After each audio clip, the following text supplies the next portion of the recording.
Right, welcome everyone. So today we're going to be looking at North and South and basically the current arrangements, recent trends, and sort of future challenges that have arisen. Um, Obviously, structurally, that means we're going to start at whether or not there is actually sort of common foundations, then directly comparing the two systems, looking at the special sort of arrangements that might exist in the North, and then our broader sort of thematic questions about what that shared future between North and South might actually be. But I suppose starting with common foundations, obviously the uh, historical relationship between the UK and Ireland means that there are certain starting points that they both shared, especially even in a general sense from, say, unemployment benefit and old age pension. Obviously, around the Second World War and even after, there was clear divergences. So, say the UK went the direction of creating a more robust welfare state, and sort of a clear obligation for the state to supersede and intercede in terms of welfare provision directly for citizens, whereas Ireland took an approach which was often one that mimicked certain measures in the UK to lower standards, more limited, definitely involved more intervention from the Catholic Church or sort of charities, or often they were called friendly societies. But certain sectors were generally sort of propped up in terms of welfare provision by non-governmental actors. So I guess we can conclude that there were certainly common foundations for both the Irish welfare state and the UK welfare state. Where we then seen quite a bit of ideological convergence or divergence, I should say, was from the point of the Thatcher government in 1979 and indeed right through to the present system. We saw swathes of new legislation and new measures to activate the unemployed into employment. So we saw the introduction of job seekers allowance, for example, and along with that came an emphasis on welfare conditionality. So the idea that you have to fulfill certain obligations before earning the right to your social security entitlement. We saw the erosion of the collective insurance against risk principle that was so important to the beverage scheme, and we are now at the point where the vast majority of benefits in the UK are now means tested.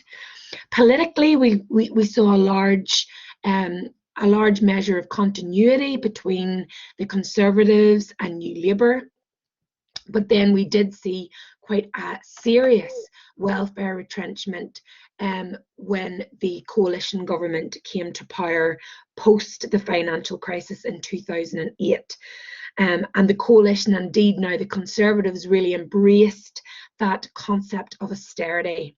And they used it to cut huge amounts of money from the social security budget. We saw the introduction of universal credit, which was designed to simplify, streamline the social security system, but also to minimise the support offered. We saw further retrenchment measures in the form of the bedroom tax, the social sector size criteria, the benefit cap, and the two-child limit. And in terms of the COVID-19 response, we did see the implementation of wide-scale measures to try and ease the impact of the economic crisis. And this included a relaxation of welfare conditionality, for example, a pause of sanctions in some occasions, and the implementation of a £20 uplift. But we have in the UK in recent months seen a real reticence, particularly from the Chancellor Rishi Sunak, to maintain that £20 uplift for fear that it could become permanent, and indeed that social security claimants could become complacent and not be seeking work as readily as they have been forced to in recent years. In terms of migration policy, we have seen the implementation of a hostile environment. We've seen the introduction of measures such as no recourse to public funds, which has completely limited any access to public finances for those migrants who are entering the UK on a work permit. And this has had really quite serious consequences during the pandemic, where migrants have not been able to access the social security system.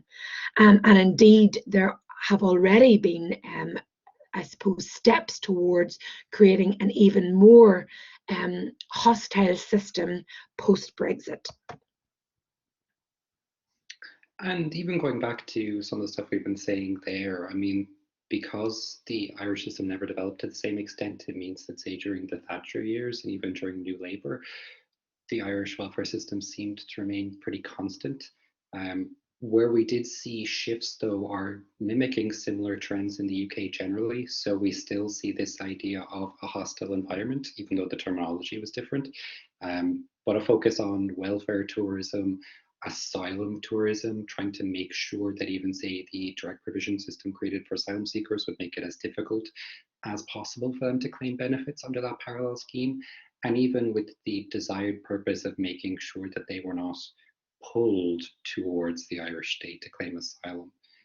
Where we see austerity come in is primarily after the 2008 global financial crisis, where when the Irish state had to enter the bailout package with the Troika, effectively we now see this move towards greater conditionality and sort of greater retrenchment in terms of generalized payments being adopted.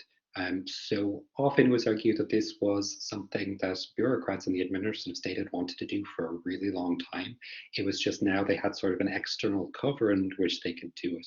So it was a great opportunity for them, as they believed, to cut the cloth and basically make wide scale changes and basically attribute that to the bailout program. And also, like in the UK, we do see a pretty good first response to the pandemic in terms of opening up of welfare conditions. The creation of the pandemic unemployment payment, and even the relative freezing of conditionality. But even potentially more so than the UK, the rollback on this was quite severe because it had been quite generous from the outset. So within, say, 6 or 7 months of the initial response, things started to close up quite quickly and extra conditions started to be imposed, primarily because it was felt that if this was allowed to continue, it would become normalized and people would become used to the fact that effectively we had a proper functioning welfare state for probably the first time in a long time. So this narrative is further complicated because we have, I suppose, a further move towards devolution, particularly in Northern Ireland and Scotland, where we see increased divergence from Westminster policy on social security. However, Northern Ireland has historically been constrained by the parity principle.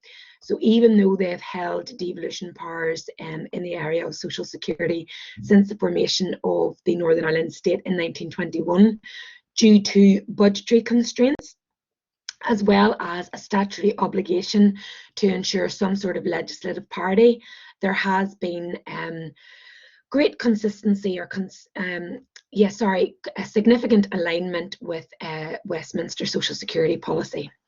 However, we saw such quite a significant divergence in 2016 with the introduction of a 585 million welfare reform mitigation package. And this was introduced because of disagreement around the austerity measures that were being introduced by the Welfare Reform Act 2012. So in order to maintain the Northern Ireland Assembly, the main parties agreed a deal to mitigate some of the worst measures that were implemented by the coalition and Conservative governments. But as part of this deal, they also agreed to fast track the Westminster legislation into Northern Ireland legislation. The mitigation package was implemented in 2016 and was due to come to an end in March 2020. So we really were facing a cliff edge. But thankfully, after a period of absence, the Northern Ireland Executive came back together again and they extended the welfare reform mitigation package as it was for a further year. And we have just heard news that it will be extended again for a further 12 months. But really, that is a fundamental weakness in the mitigation package. It was designed to be a 4-year temporary measure, and now it really is at the it's at the mercy of the annual budget that is delivered by HMRC. So the package has been this year extended as it was in 2016, closing up some technical loopholes in respect of the bedroom tax and the benefit cap, but it really doesn't address the new challenges that are coming forward due to universal credit. So this suggests that divergence isn't as strong as it could be. And it's in this context that really the idea of a unified Ireland, a new Ireland where we could have the opportunity to develop a brand new welfare state, becomes quite attractive in some quarters. And that's not to say that there hasn't been some level of cross-border coordination in the area of social security. There has been in respect of the common travel area arrangements, which provides a borderless travel area between north and south. The difficulty with this is that it has been quite informal, and this has led to administrative problems. So there has been a call from some academics for there to be a treaty arrangement which will formalise some of the measures, and that includes those in respect of social welfare provision. This is particularly important in the post-Brexit context. But it is important to point out that the coordination that has been achieved through the common travel area is very, very different from the idea of the complete amalgamation of the social security system or the welfare state north and south of the border. This idea creates a number of opportunities and challenges.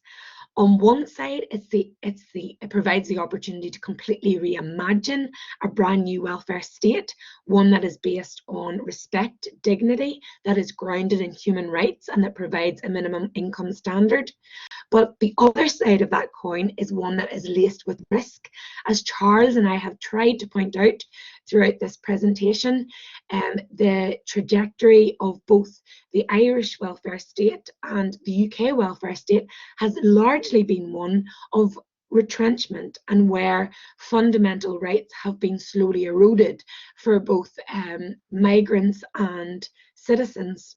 And so there is at the risk that the governments north and south would use this opportunity to further write down the rights awarded to people in both the north and south of Ireland.